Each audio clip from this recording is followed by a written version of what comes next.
माझ्या पोटामध्ये बराच मोठा ट्यूमर होता. आम्ही सगळेजण खूप घाबरलो होतो. माझे नाव मीरा संजय नेहे. मी संगमनेर येथून आलेली आहे. माझ्या पोटामध्ये बराच मोठा ट्यूमर होता. आम्ही सगळेजण खूप घाबरलो होतो. माझं कुटुंब, माझे नातेवाईक सगळे घाबरले होते. पण आम्ही सरांकडे आलो आणि सरांनी आम्हाला खूप छान शब्दात समजून सांगितलं.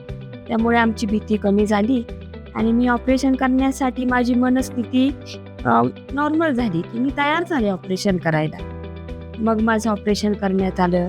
सरांनी मला फार कमी त्रास, म्हणजे मला काही त्रास न होता, माझं खूप मोठं म्हणजे सर्जरी होती माझी, तरी सरांनी खूप छान रित्या ती पार पाडली. आणि आता मी 2-3 दिवस होते ICUमध्ये, पण आता मी रूममध्ये आलेली आहे. इथे सुद्धा मला खूप छान ट्रीटमेंट भेटते सरांची. 2-3 टाईम सर येतात आणि या ठिकाणचा स्टाफ, माझ्याजवळ आई आहे, बहीण आहे, पण तो स्टाफसुद्धा मला माझ्या बहिणींसारखा वाटतो. दिवसाचाही आणि रात्रीसुद्धा खूप छान काळजी घेतात माझी सगळेजण. मातृत्वम हॉस्पिटल व पंकज सर आणि त्यांचा सर्व स्टाफ, मी या सर्वांची खूप ऋणी आहे. धन्यवाद.